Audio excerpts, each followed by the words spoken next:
Did it go live? Ah, it went live, I think. There we go, we're live. Nice. Hey everybody, I've got you on the wide camera this evening. Hi, because I want to show you a light setup. We're going to play with some lights this evening, and because somebody asked a question about an hour ago, half an hour ago more or less, and wanted to learn a little bit more about lighting, specifically using off-camera lights. So we will use off-camera lights. This webcam will be a little bit slow, so let me swap over to my other screen where you can see capture one. There we go. It's fine. This is just so I can show you the light setup. So what we're going to do is we've got a camera set up to do tethered shooting, which means as I'm taking photos, you'll be able to see them pop up on the screen. So let's take a test photo so I can show you. There you go. That's a test photo, and there you go. We can then see the photos come through on the screen. Now this is important because this will allow me to show you what the light actually does while you take photos, when you move it around, and how you can get really good portraits and just play with the light a little bit. Now we are in my office, so we don't have a lot of space, but let me show you. So let me pick up the camera. Hi. See, so we've got the Fujifilm X-T4 on the side with a Godox MS300 in a softbox umbrella. Softbox umbrella is really good. Hey dude, welcome to this random making some light portrait thingy. So camera's got a very long lens on it, unfortunately, because that's the only one I have, but I will be sitting there and we'll be moving the light around so I can show you what the light does and how it reacts to things that you do and such as well. So let's start this very easily by just going back to my screen. And it's very important, when you work with flash, you always want to control all the light in the scene. So I do have some lights on at the moment, but you'll see on capture one, when I take a photo, that the photos come through as black. So what that means is my light that I add onto the scene will affect my entire scene.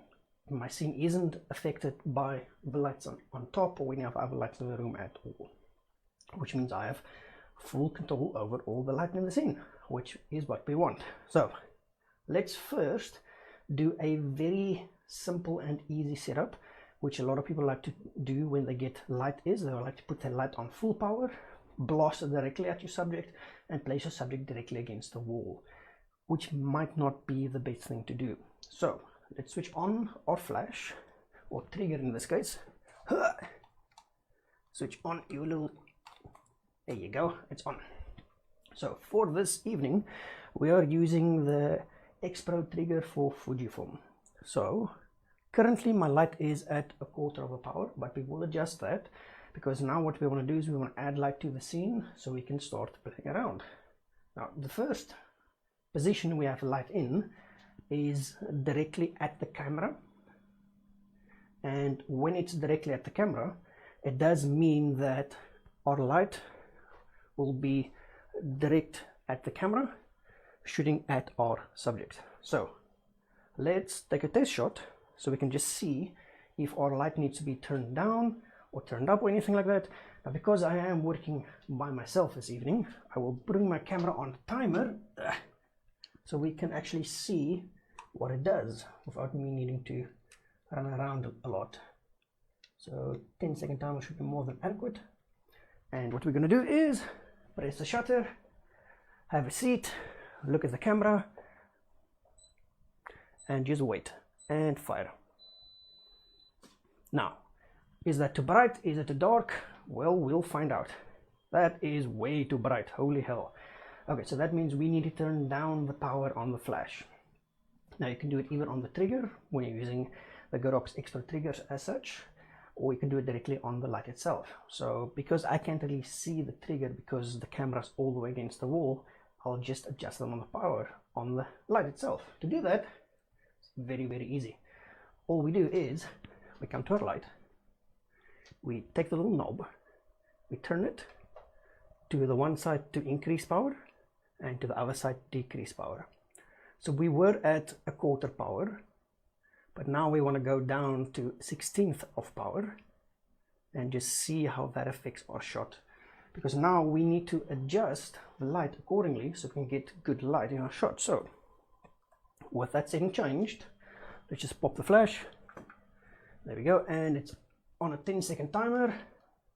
So let's hey, hi, welcome to joining us. Now let's see how this one turns out. We've now dropped the power down to a 16th, and that should now reduce the overall brightness in the scene for us. There you go, that's much better. I don't even think that would be sharp, mind you. Let's see. That's close enough. It is close enough, as they say. But it is very nice and very easy to get good results, because all you need to do is just turn down the power as an example, but now we need to move the flash around so we can get better looking results. Also keep in mind that when you look at the photo itself, I've got a very hard shadow behind me. Now that is because I'm too close to my background, so we can move me away from the background. So all I'm going to do is make that big again so I can show you like that. So all I'm doing is I'm moving my chair away from the background. About there should more or less be fine. Now the reason we move the chair or subject away from the background is so that we can get rid of the shadow that is being cast on the background. So now if we take another test shot, which I might need to adjust one or two things because this is not much closer. There we go. But let's take a shot and have a look. Come on, timer. There you go. 1, 2, and 3. There you go. So now what you'll notice is we've got a much more pleasing shadow on the background. So we can go from having a bad background like this to having a better background like this by literally just moving our subject a tiny bit away from the background. It's very important to remember that if you have your subject too close to the background, that you will encounter problems because you will get very hard shadows, like in this photo where on the left hand side of me we had very hard shadows, and those shadows are normally created or produced when your subject is way too close to your backdrop or background or anything such. Easy fix is to literally just move them a step away, and just by moving a step we now get this better on the background. The light still looks fine. I don't think it's sharp at all because I've got no idea how to do that. Hey dude, see, we're doing light like you asked, my friend. Welcome to the stream, dude. You did ask in regards to specifically how to set up your light for off-camera flash and such. So let me just show you what we've done so far so we can get a nice recap. So the very first flash position we have it in is literally just the flash right at the camera pointing directly at the subject. Now what we've also done is, instead of having the subject all the way against the backdrop, we've now moved the subject away from the background a little bit. Now this helps us control the shadows on the background. So now that we've got more or less a good exposure, we now need to play with the light a little bit. So the first thing we're going to do is we're going to create very dark shadows on one side. So this is normally what you would call your split lighting, where one side is bright and the other side is darker. So to do this is actually quite very easily. We're going to take our flash. No, camera, don't go to sleep. There you go. We're going to take our off-camera flash and move it to about there. Stay. There we go. Just need to put this back on a timer, or I will not be able to take photos of myself. There we go. Cool. So what we've done now is, let me show you. We've now moved our flash from directly next to the camera. We've now moved it to directly 90 degrees on that side. So if you have looked at the flash position, it's sitting between the subject and the camera, and it's perfectly at a 90-degree angle. Now the reason we do this, hi Jessica, nice to see you. Now the reason we've moved the flash like that is so we can do this. Let's take a photo, and then you can see the change on the light. So this will give us much more darker edges on the side and much more light on the other side, like this. There we go. Take that photo. There we go. See, so now we've got a nice darker edge on the one side with a lot of light on the other side. We can also invert this. So if you want the right hand side to get a bit more light, all we do, and this is very easy, is you come to your light, and as your subject is sitting, we're just going to take the light and rotate it slightly and angle it towards the subject. See, so now we're not straight on, we've got a nice little angle on it. So that should now help fill in the shadows on the one side of the subject, like this. Take a photo, press the button, there you go. So now you'll see the darker side of my face will now have a little bit more light, like this. There we go. Ta-da! See, much better. Now the reason we do this is so we can have more control of the light as well, and we want those shadows, because those shadows will help us keep nice contrast. It helps with depth in the photo, and it just makes things look much more pleasing instead of just removing all the shadows. So to remove all the shadows is very easy. All we're going to do is tilt the light like this again. And now what we're going to do is we're going to see if we can remove all the shadows, so you can compare a photo with basically no shadow with a photo with a little bit of shadow. We're also going to go up a little bit on the power, just a tiny bit. There we go. And test photo. So what this will now do is remove all of our shadows, which will give us a very flat looking photo. So let's have a look at that. And bing. There we go. See, there we go. So what we've done now is we've removed all of our shadows, or well, most of our shadows. We only have one light, so it's going to be a bit more difficult. But now compare them with the previous shot. We had on the left hand side just a little bit of shadow, and on the right hand side we removed all the shadow. So what this would normally give you is when you remove all your shadows, especially when you edit quite a lot, you get very flat photos, which is why I always say just normally add a little bit of shadow back or things as such, because it just helps define your subject a little bit better and just makes things look much better all over. Hey Marco, nice of you to join us as well. We're having some fun playing with some lights this evening. So the big thing when you have your lights and you control your light is you need to position it in such a way where you can still retain some shadows, because your shadows will add to your overall photo. Now if you want to use the light from the front like it is currently positioned, you would need to angle your light. So as an example, let's make this full again. The good way to, or easy way to angle your light is, let's just get this loose. There we go. So currently the light is at a 90 degree, which gives us very flat light. But what we want to do is we want to move this at an angle like that. See, so instead of it being directly flat, we're now going to give it an angle, which will give us much better light fall off as well. So let's tighten it down. And what we've done is we've now moved the light to more or less a 45 degree angle like this. We haven't changed the power or anything as such as well. And what we'll do is we'll take exactly that same photo we just did. Let's just go back to full screen. There we go. And just go back to the last photo. There you go. So this is the photo we just took with the light square dead on looking at the subject. So what we're going to do now is we've now angled the light at a 45 degree. We haven't changed any settings. My camera's gone to sleep again.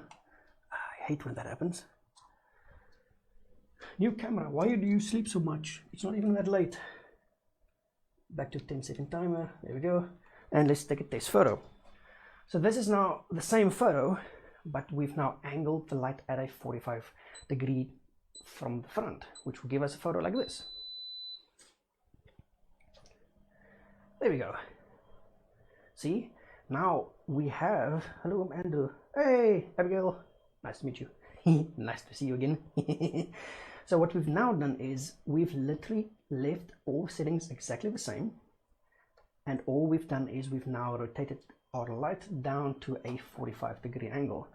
Now what this does is it helps the light fall off much more pleasing, And when the light falls off a little bit more pleasing and a little bit more softer, it helps us retain more detail and more definition on our subjects. So instead of having your light just blasting directly at your subject at like full power, we're now just using the edges. Because if I change this, so we can just go back here, make this nice and full screen, there we go. So what you'll see is the way the light is positioned, it is now at a angle, at a 45-degree angle with me sitting on the chair. So what this now means is that the softer light from the edges will now do more work for me on the chair, which makes things much more easier. Now if you want a very dramatic portrait, hey dude, welcome Ralph, it's nice of you to join us as well. So what we're going to do now is we're going to go to the extreme. We're going to take our light and we're going to angle it all the way down like this. That is as far as this light stand will allow me to go. Yes. I'm going to move it forward a little bit, like this as well. So what we've done now is, go back to full screen. We've now gone from having the light straight to having it at a 45, and now we've got it as far as the light stand will allow us to go. What this will do is, we will now catch all this feathered light on the subject, which will reduce the power. But at the same time, even though it is reducing the power, it will give us softer light to work with. As an example, don't go to sleep. I hate when the camera goes to sleep. And now we need to put it back on a 10-second timer. This will be annoying forever. There you go. So now we've got the light at the most extreme that it can go, but we've made sure that the edge, which will give us the soft feathered light, is at the correct spot. So let's get ready to capture a nice photo to test with. So this is the photo at 45. It's decent, it's fine, there's nothing wrong with it at all. But now we want to go to the extreme and see what happens. So let's take a photo again. And this should give us very soft light. So we will also lose power due to the angle of the light, because now only the edge of the light is catching me. So we might need to raise power a bit. There we go. Let's have a look. And yeah, it still looks fine. That's why I moved the light closer, because you can change the power of your light by just moving it around. So as an example, if we move this light all the way to the back, as far back as it can go, and we take that exact same shot without changing any settings, it should be a little bit darker. Come on, take the photo so we can have the thing. And pew. My ugly mug. There you go, and that should darken things down a bit for us. There you go, see. So by literally just changing the distance of our light from the subject, we can go from the photo on the left to the photo on the right. And that distance that it has changed isn't that much at all. So let me show you the actual distance that light has changed, so you can get a good idea of how much of an impact that had. So what I did was, I moved the light about that far away, about a foot. That's it. So just moving your light, even that tiny slight movement or something as such, when it is at this extreme angle, will have a large impact on the light that hits your subject. So let's go back to where we can see capture one, and let's do it like this. Go back to the last photo. There we go. And what we're going to do now is we will now set the light up properly, so it's at a good angle to get good photos, good results all the time. So what we're going to do is we're going to move the light closer to the camera, forward a little bit, and angle it again back at the 45. So we're going to loosen this up, get it back more or less at a 45, which was there. We're not going to change any power settings at all.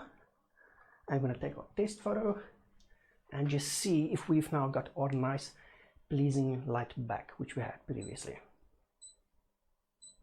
And photo. There we go. And that should now give us nice, decent light again. There you go. Nice, easy, and effective to get good portraits. Now we can also move the light to the other side of the camera to get more shadow on the opposite side. So this is very handy for, let's say you're working with a subject that has one side that like more compared to the other side. Then what you would do is you would just move your light to the other side. So as an example, we'll now move the light Yeah. Come here, light, to the right side of the camera. So I can now have shadow on the opposite side of my face, like that. There we go. And we'll now take a photo again. And this is handy to know, because if you work with a subject that likes one side of their face more than the other side, then you can just adjust your light accordingly, like this. There we go. So now we've moved the light from one side to the other side. Now you'll see that, let's get them side by side. There you go. See, now I've got either shadow on the left hand side or shadow on the right hand side. We never remove all of our shadows. It's very important you remember that, because as soon as you remove all your shadows, you'll get very flat photos. We also want just a little bit of shadow, because it just helps define things better. So we can now go left and right hand side of the camera, and let me show you how much we did move that light actually. So let's just get all this stuff open. There we go. Let's go back to my ugly mug. There we go. So what we've done is, this light is now where I'm sitting. We've moved it from there to there. That's all we've done. We haven't changed the power on it. We haven't done anything else apart from literally just moving the light. And this light from me, the distance is about, that's about a meter more or less, about like a little bit more than a meter. So it's not that far away actually, it's quite close. It's nice when it's close because it gives you nice soft light to work with. Let's go back that way. So now let's do split light from the right hand side. To do split light, we now need to move our light back to 90 degrees. So it's nice and flat. And we're going to move it to the right hand side of me. Like this. Like that should be fine. Yes. I'm blocking myself. Come to me, camera. There you go. Let's just make sure the camera doesn't switch off. And we're now going to take another photo again. You're going to join me this time. Light's about arm's length away from me on the right hand side at a 90-degree angle. There we go. And that should give us a nice light on the right hand side. It's important that you remember that you can move your light either side to get good results. That's not bad. We do have a lot of shadow, but we can make it even more extreme, which is very easy to do. All we do is, let me take you with me. Currently the light is at a 90-degree angle. We're now going to angle the light towards the camera. So, like the light is on this side, we're just going to take the light and angle it away from the subject towards the camera, like that. Now, what this will do is this will darken down our shadows quite a bit. So let me put this camera, I'll just hold that, take a picture of it. And what you'll see now is this edge is right at my face, more or less. So let's take a photo like that. There we go. And now you'll see the shadows become super dark, or well, much darker than they were. Stay. There we go. That's not bad, but you see, we've got one problem when we shoot at this angle, which is a very interesting thing to see. This light is being reflected. So it goes from here. Let me just make myself nice and full screen. There you go. So this light throws light towards me, the subject, but it also bounces light back from my white covers. And that bounce light is what's giving me that shadow full on the one side of my face. Like that.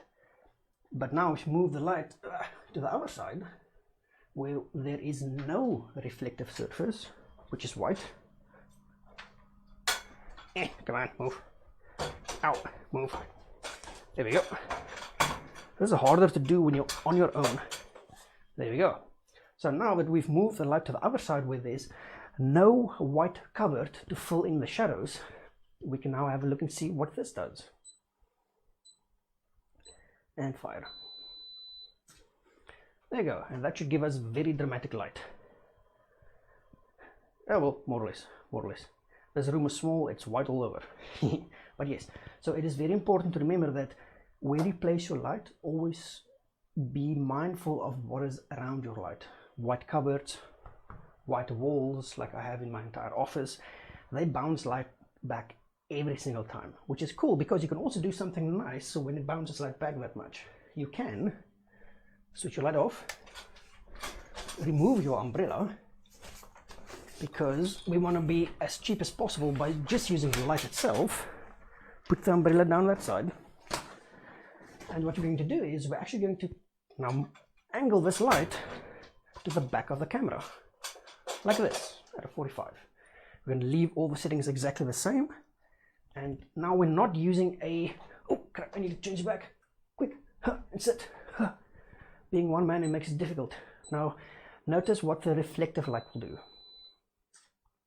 No, I switch it off, I don't switch it back on. Black frame, it sucks so much. Yes, so let's show you what we've done.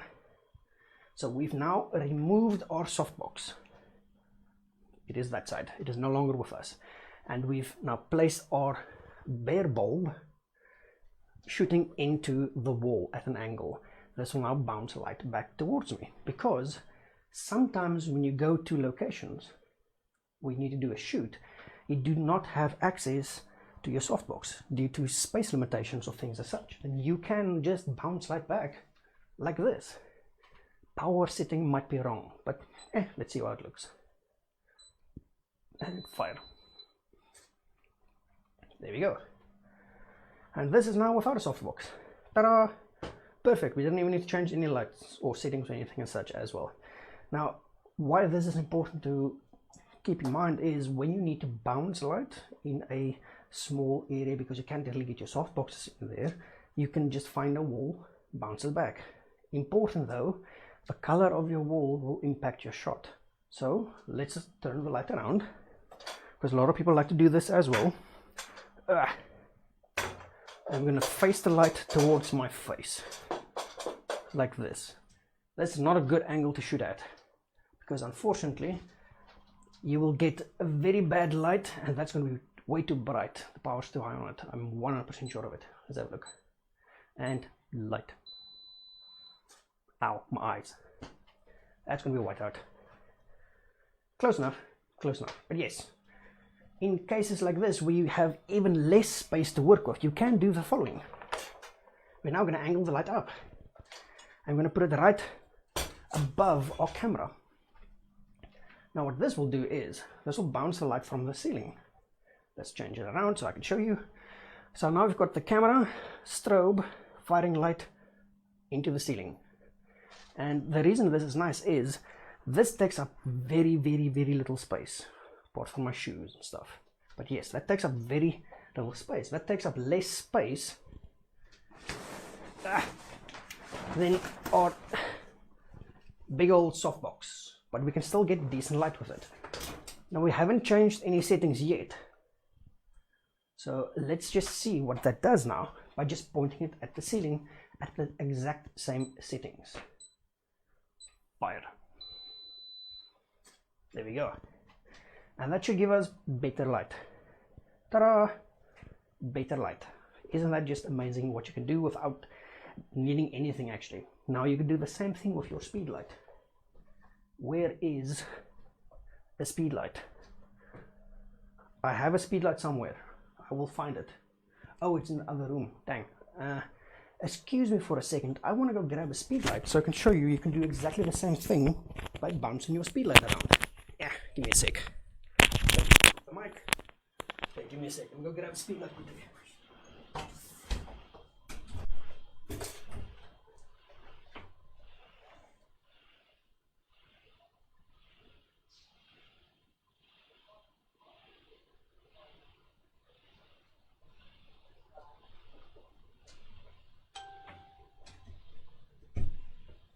Speed light. Cool. Here's my mic again. Let's put that back on the shirt. There you go. Sorry about that. But now what we do have is, we have a speed light. Not just any speed light. We have the Godox TT, or not that, this is actually a Godox V860. It's a lovely speed light. But using this speed light, we'll now switch off our strobe, move this out of the way, and what we'll do is, we need to now change the trigger out. There you go. The trigger's off the camera, we don't need that for this. Now I'm going to put the speed light on the camera. And we're going to do it like this. and just clip it in. There we go. And then I also just need to change the angle of the camera like this. Perfect. Speed light, switch on. Where's your power button? What is your power setting at? No idea, but let's change it. There we go. Fire away. Oh, the speed light's modeling line's on. Let's just switch that off. So that is annoying and very bright. There we go. Switch it back on again. So what we've done now is we now have our speed light on top of our camera, and that will help us to do some cool stuff now. There we go. Close it. So what we've done is we've now removed our strobe. We've added on the speed light. We're going to put on the exact same power setting we had on the strobe, which was an 1/8 on the power. So let's adjust this. There you go. Press and adjust. I'm going to go down to an 1/8 of a power. Nope, nope. Come on, go up. Nope, go down a bit. Go up a bit. So there you go. Cool. Fire away. Cool.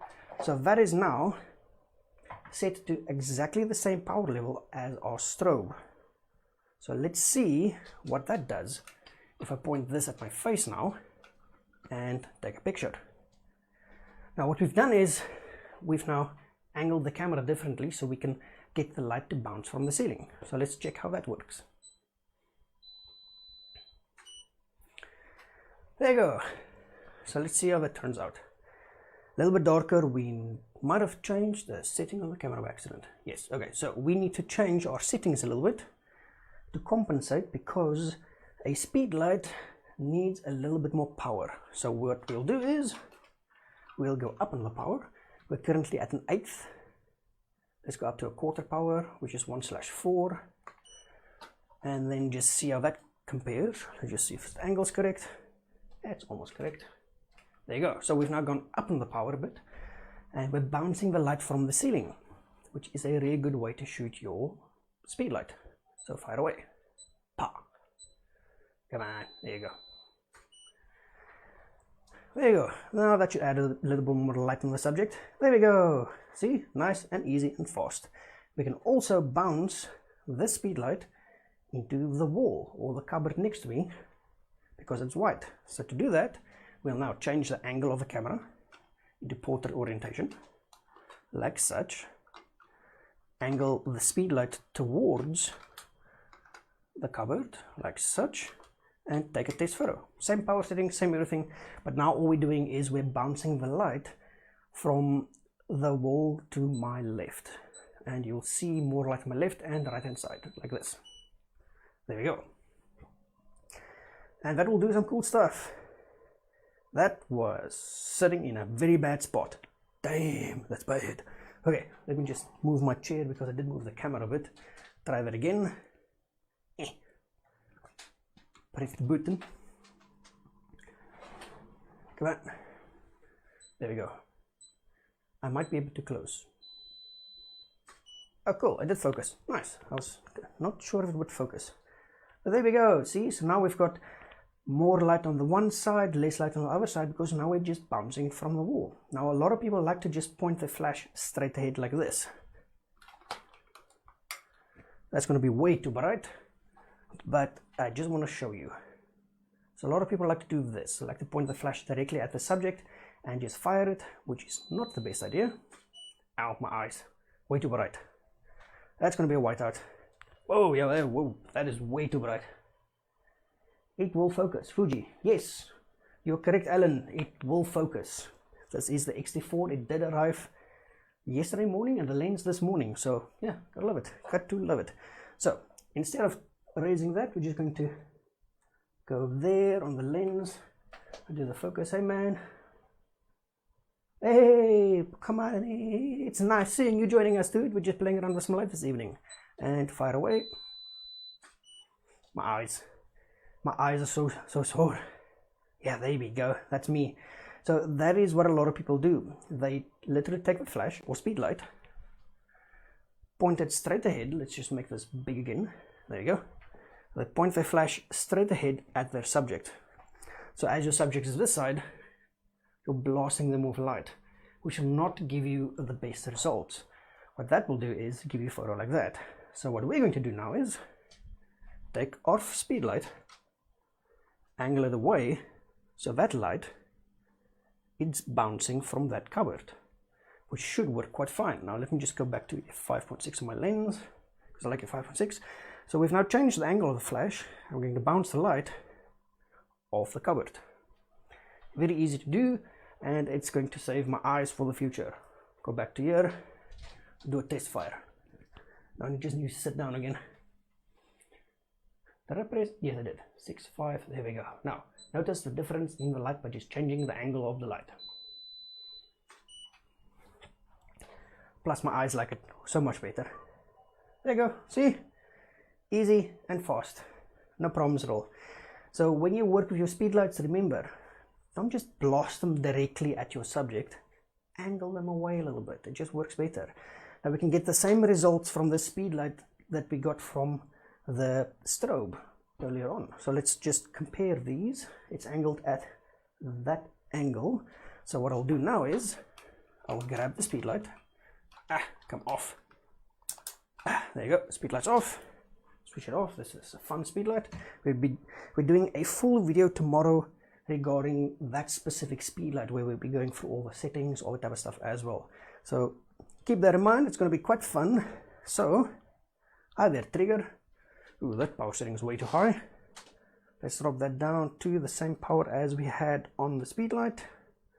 There you go. Switch it on. There we go. Add the trigger to our camera. There you go. So the camera is set to all the same settings. The strobe is now set to the same power level as the speed light. It will give different light though, because it has a bigger bulb, but it should be close. That is way too bright. Holy hell. Okay, wait, let's drop that power. Let's go down to 16, should be fine. There you go, let's try it again. Power might have been a little bit too high. No, angle. I forgot to change my angle as well. There you go. There we go. That should be better at least. More or less. Just angle a little bit more. But now you can see we can go from our speed light to strobe, and we can still get really good results between both of them. You don't need the most expensive and bestest light ever. You just need to learn how to angle your lights correctly and how to use them properly, because if you do not know how to use them properly, you will get really bad photos, unfortunately. But yes, so that is just comparing the strobe to a little speed light. It is very easy to do. So now let's have some fun with our light. Let's just reset capture one back to my face. Ooh, bad photo. My face. Haha, my face. I like my face because it's mine. It's attached to my body. Nice. So what we're going to do now is we're going to move the light forward a little bit and angle it away from me into the ceiling's corner. Right about there. We're staying at the same power level we did with the previous photo, but now what we're doing is we've now taken the strobe and putting it directly into the corner of the ceiling, which should give us a very, very large reflective light back. And the reflective light's good to use, especially in small spaces, because it just saves so much space that you don't really need much to work with light that easily. So let's give that a test. It's pointing into the corner away from me. Let's see what that looks like. Same settings, by the way. We didn't change anything. Ta-da! Looks decent, not bad at all. We might need to go up on the power just a tiny bit. Let's go to, that should be fine. Actually, just go a little bit higher, just in case. Like that should be fine. There you go. Just so we add a little bit more brightness, because we now do have more distance for the light to travel, so things should change slightly, however. There we go. And that should be a little bit more bright. There you go, much better. See? Easy as pie. Now we can add on our softbox back again and get really nice, soft and pleasing light. Let's do that. So first we're going to switch the light off, because that thing might be cooking already, because it is summertime now. So let's add on our umbrella, and as you can see, that literally just takes a few seconds to do. And now we're going to angle it. It's staying exactly the same angle, staying at exactly the same power level. We're not changing anything, same distance as well, except now instead of bouncing it from the ceiling, we're using a softbox, which will give us much softer light to work with, like this.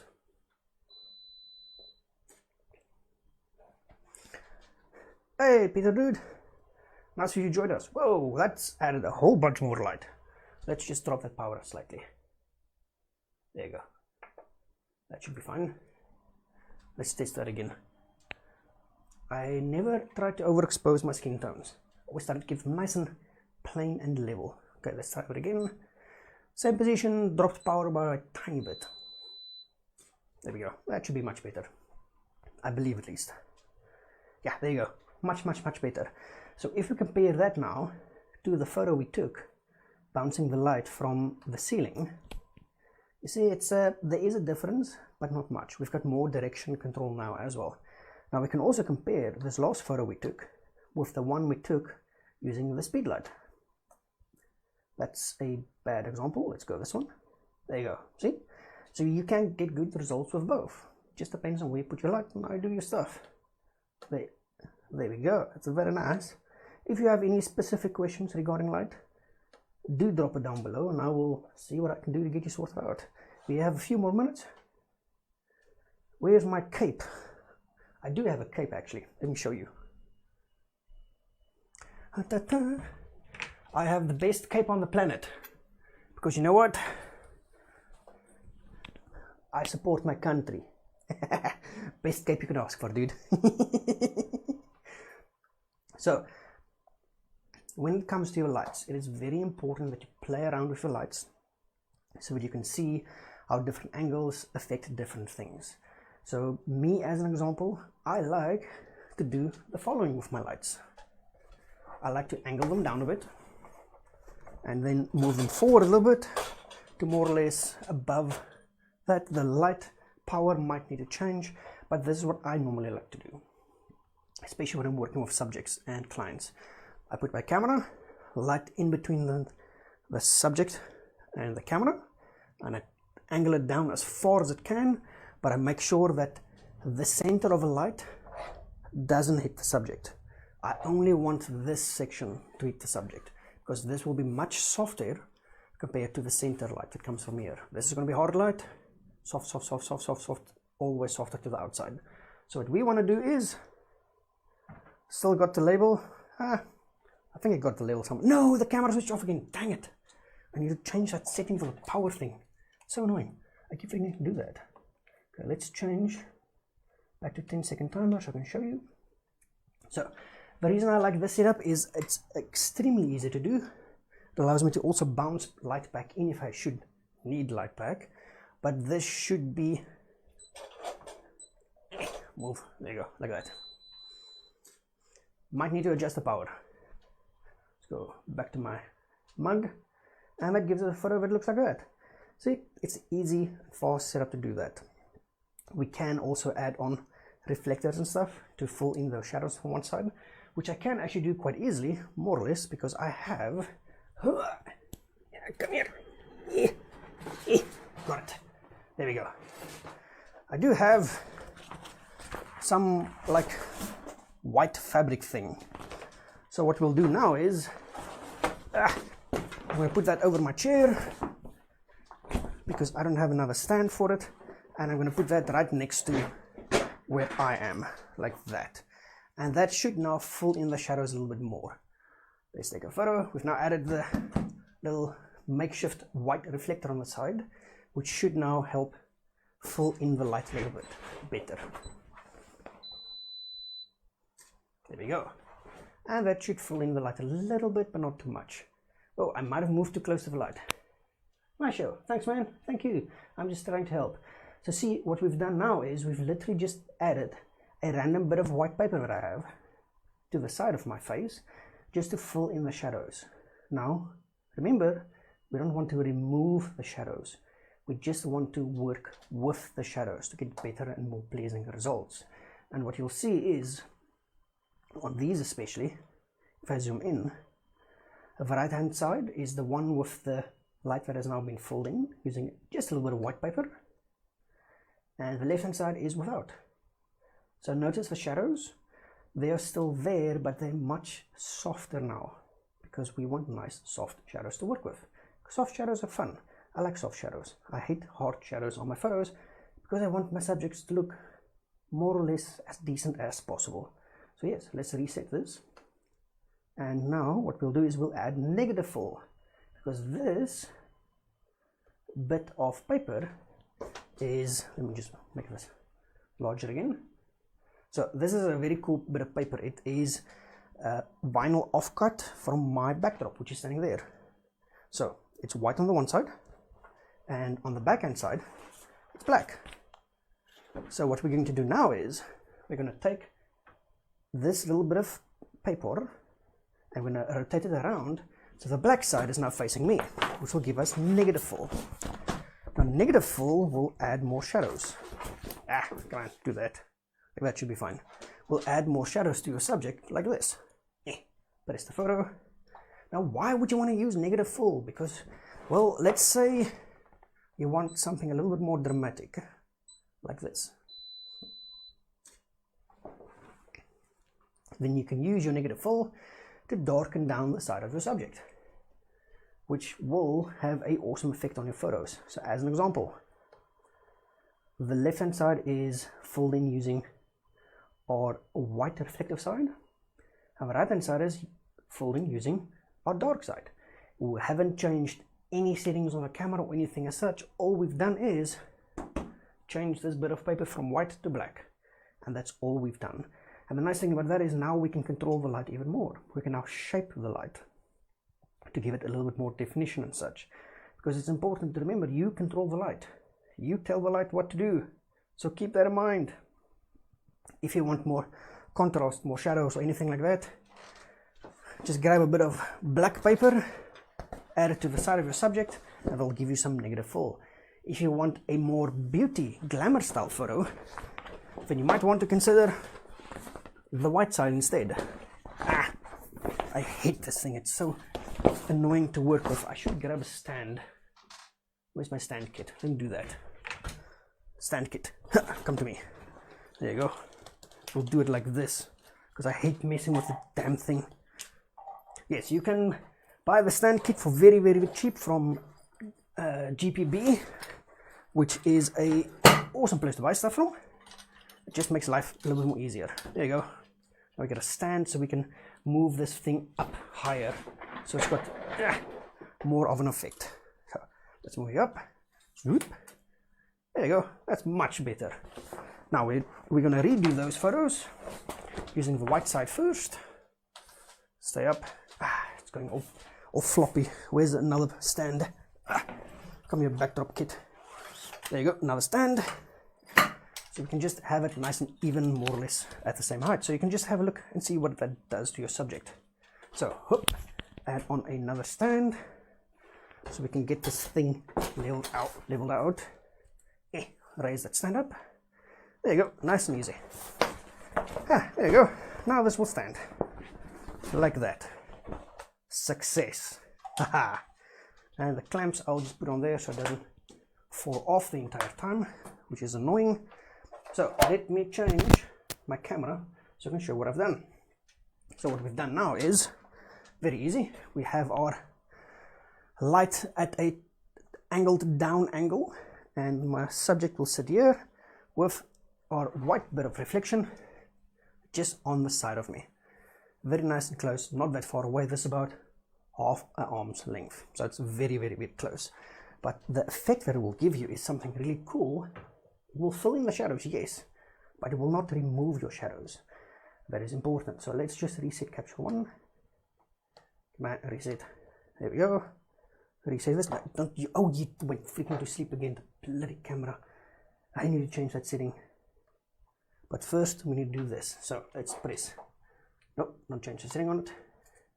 Go back down to timer, 10-second timer, press the button. So this is now a photo using the white reflector, more or less half an arm's length away from your subject. No settings have changed. Now notice the shadows. We will still have them, but they're going to be very light. That is not bad at all, actually. Let's fill in the shadows just ever so slightly on the side of the subject. We still have shadows, but they're soft shadows, so this still gives the subject nice definition when you're working with a subject, which makes it much easier. And this white reflector next to me, you can use your white reflective side on your 5-in-1 reflector to get exactly the same results, which is just works so much easier. So what we're going to do now is we're going to change this white over to the back side so we can get the negative fill back, because this is now at the correct height where it's easier to work with, so we can get a better effect from it on our subject, like this. Put the one clamp on one side, put the other clamp on the other side. There you go. So it's exactly the same distance away than the white was, but except now we're using the black side for negative fill. Where is my shutter button? There we go. So about half an arm's length away, making it much nice, and it should give us nice cinematic results. Speak fast. There you go. Now check this out. Ta-da! Now we get the nice effect. There we go. Now that is your difference between using left hand side white reflective light on a white surface, and on the right hand side that is using negative fill to create a more dramatic shot. And it's literally not changing any settings at all, doing anything other than literally just changing this piece of paper from white to black. That's literally all I've done. Nothing special, no fancy tricks, no editing, nothing at all, and that is the results we get straight out of camera. Just work with your lights, play with lights. You can do all of the stuff at home in your very time. I mean, this office is, I'm basically touching the other wall almost. It's small, it's not big at all. So yes, you can do some cool stuff. And the nice thing is, when you work with negative fill, the angle of your subject's face and body will also change the way things look. As an example, let's just reset this. So that's just looking straight at the camera more or less. And what we'll do now is we're going to take that same photo, but I'm going to change my angle. I'm going to have my shoulder towards the light, my back towards the light more or less, and my head this side like this. And that should give us a lovely dramatic photo like that. Did that go through? I can't see. Yep, that went through. Not bad at all. We want it a little bit more dramatic, so what we'll do is this negative fill, we're going to move it closer. There you go, right next to me basically. So we're going to take a photo again, and now we've moved our black paper closer to the subject, so we can get this result next. And let there be light. Ta! See? Very nice, very nice. We can also do the white side this close to the subject. Let's see if I can do this easily and fast. Hey! Come on, you piece of thing. Now we're gonna have to take it off. Dang it. So let's change out the black to the white again. But now the white's gonna be much closer than it was before. This is now more or less, that is actually very close to me. Let's see how close that is. Put the clamp on. Put the clamp on. Just check chat if anybody has got questions. Do you have a gold reflector? No dude, I do not have a gold reflector, and I would recommend that you do not use your gold reflector. Your gold reflector will bounce in gold light back to your subject, which can be destructive. Now what I mean by that is you can fix most problems of editing. You can even fix light with editing, but as soon as you make the light go gold, then you can't fix that. You can't fix it using white balance or anything like that, because it's just going to be a destructive form of light, unfortunately. So your gold reflector is handy in specific situations, but where we are currently indoors, never touch it. You'll also see that I use white as my reflective surface and not the silver reflective surface. Now the silver reflective surface is extremely reflective and will often reflect very hard light back at your subject. So you'll have soft light on one side and a little bit harder light from the other side, which can create harder shadows, hot spots and things as such, which is why I use the white side, because it's just better overall to use.